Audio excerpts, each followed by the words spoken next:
Thank you very much, Ms. Azusa Kuboto, Resident Representative of UNDP, Sri Lanka. May I now invite Honorable Dr. Harini Amarasuriya, Prime Minister of Sri Lanka, to deliver the keynote address.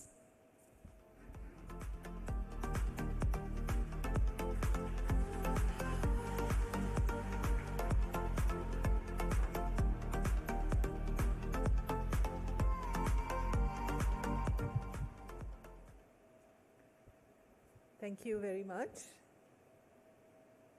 Honorable Deputy Minister, Excellencies, delegates, members of academia, development partners, ladies and gentlemen, friends.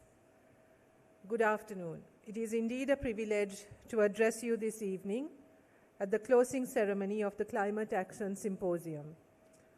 Over the past 2 days, this symposium has brought together scholars, practitioners, policymakers, and community representatives to consider a critical question for our nation: how we adapt to climate change and secure our future through resilient water and agricultural systems. Sri Lanka is a country with fertile land, abundant rainfall, and a hydraulic civilization that extends back more than 2 millennia. The indigenous tank cascade systems, and I understand yesterday the Honorable Minister had asked us not to use the term tank because it conveys such a cold technical term, whereas our weather is something much more. So our weather, built by our ancestors, remind us that balance between people, water, and the environment is not a new goal, but a legacy we must protect. Today, as we face the challenges of climate change, extended droughts, erratic rainfall, floods, and the vulnerabilities of smallholder farmers, it is the same spirit of ingenuity and resilience that must guide us. One example of this is the Climate Resilient Integrated Water Management Project, known as CRIWMP. And since 2017, this project has directly benefited more than 780,000 people and indirectly reached over 1.1 million across the Malwatuoya, Yarnoya, and Mioya river basins. Sri Lanka's climate finance needs are closely linked to its broader development trajectory. The country's vulnerability to climate shocks directly threatens economic stability, food security, and livelihoods. Meeting its NDC mitigation targets alone requires nearly $11 billion, while transitioning and adapting the economy will demand $7 billion annually until 2050. Under the Climate Prosperity Plan, which assumes greater ambition for transition and adaptation, the cumulative additional investment required is projected at $60.9 billion by 2030. As Sri Lanka moves towards NDC 3.0 with increased ambition, it is clear that efforts to mobilize climate finance at scale must be intensified. To this end, the National Climate Finance Strategy 2025-2030, recently approved by the Cabinet of Ministers, provides a clear framework to mobilize, access, and channel resources for adaptation and mitigation. The strategy identifies pathways for Sri Lanka to secure funding for climate action and outlines the enabling environment required to implement these solutions, specifying where and how they can be applied. This marks a milestone, positioning Sri Lanka to systematically leverage international support and scale up domestic investments. The government of Sri Lanka's policy priorities are well placed to leverage this momentum. Our focus areas include adaptation in rural development, integrating climate resilience into the Prajashakti National Rural Development Program, building on lessons from this project, the CRIWMP, sustainable agriculture and water security, which requires expanding climate-smart agriculture, cascade management, and water governance reforms. Ecosystem-based adaptation, restoring forests, wetlands, and watersheds to mitigate climate impacts, disaster risk reduction and early warning, strengthening preparedness and community-based response systems, just transition and green growth, promoting renewable energy, green jobs, and inclusive development. Allow me to highlight 3 reflections that I believe should guide us beyond this symposium. First, the centrality of integrated water management. Water is not merely a resource. It underpins our food systems, public health, and economic resilience. The integrated cascades approach demonstrated by CRIWMP Ubudua should now inform broader river basin management policies across the country. Second, the role of communities in resilience. Top-down policies alone will not secure our future. True resilience emerges when local communities, especially women and youth, and we heard how youth are moving away from agriculture, are empowered to manage resources, adopt climate-smart agriculture, and innovate with their livelihoods. Thirdly, the necessity of sustained investment and knowledge sharing. Climate change is not a challenge that can be addressed within the lifespan of a single project. The knowledge generated through CRIWMP Ubudua must be institutionalized, replicated, and scaled.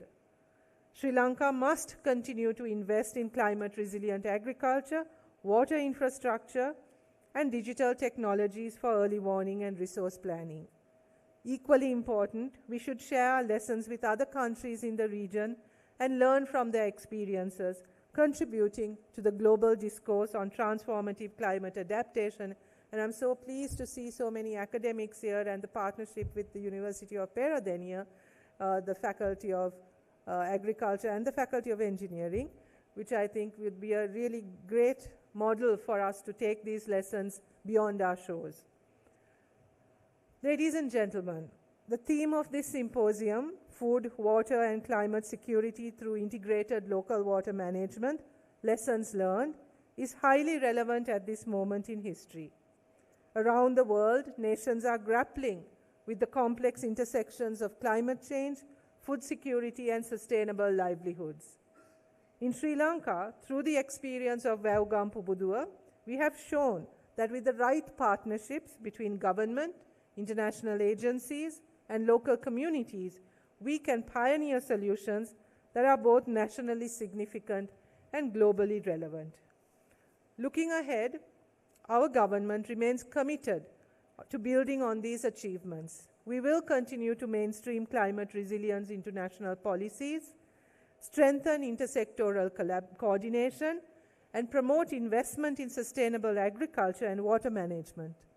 Importantly, we will keep people, our farmers, women, and youth at the center of these strategies because resilience must be inclusive to be sustainable. Before concluding, I wish to express my gratitude to the Ministry of Agriculture, Livestock, Land and Irrigation, to UNDP and the University of Peradeniya for convening this dialogue, and to all distinguished participants whose expertise and commitment have enriched this symposium. I would also like to acknowledge the support of the Green Climate Fund, whose financing has enabled the success of CRIWMP Ubudua. While we have reached the closing of this symposium, in truth, this is not an ending, but a beginning. Allow me to digress a little from my prepared remarks. I'm an anthropologist, and stories interest me. So much more than how the cascade system affects our irrigation or agriculture, what touched me was this collection, Ripples, which documents the stories of the lives of people, of our communities linked with the cascade system. In our government, we have several ministers, including our Deputy Minister who is present here today, the Minister for Agriculture, and the President himself, who have grown up around these water systems, whose lives were bound with these water systems. I myself have been privileged to hear their stories. Many years ago, Minister Lal Kanta sat me down one day and explained to me how the water system. He grew up near Kalawewa, I think, yes? Sorry, Nuwarawewa, I'm sorry. He'll be very upset with me for getting my Wewers mixed up. He grew up near Nuwarawewa, and he explained to me how their lives paralleled the ebb and flow of the Nuwarawewa. How with seasonal changes, how their agriculture practices adapted, how what they ate also adapted to the changing practices or the changing shape and the changing rhythm of the Wewa. The Wewa is not a static thing. It ebbs and flows. There are times when it's full, when the way it's used is very different, to times when it is dry and the water volume is less.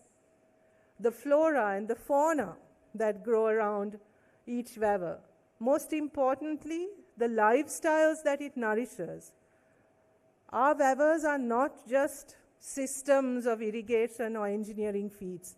They are closely linked to the lives of our people, to the hearts of our people, and to their very existence. So when we are protecting these, we are not just protecting a livelihood. We are not just looking at what it means to monetize these resources. This is about the lives of our people. This is about the traditions. This is about the culture that we grew up in. This is something that is very close to our hearts. So I think when we talk of Sri Lanka, when we talk about Sigiriya and we talk about all our other monuments, it is often easy to not talk about cascades. We don't talk about cascades, and we don't talk about that system as also something that is so much a part of our heritage, so much a part of who we are. If you look at how our ancient kingdoms functioned and how they were organized, water was very much a part of their lives, their rhythm of life. Water games was not something that is new to us. All our ponds in Anuradhapura, all of these were also sites of leisure, sites of play, water sports. So from the beginning, this is very much a part of our heritage, and I think that is why this project is particularly important, because it's restoring not just livelihoods and resources and engineering feats, but it's restoring a cultural legacy, a heritage, and something that is close to the hearts of people. And that is why these stories are also immensely important, because our Wewas, our cascade systems, are also stories about our people, our communities, and our lives. So thank you for this project, and I really hope that it will continue, that it will become, that the lessons learned from this project will be carried forward, and that we can truly use the learnings from this project to preserve, protect, and strengthen a very important part of our heritage. Thank you very much.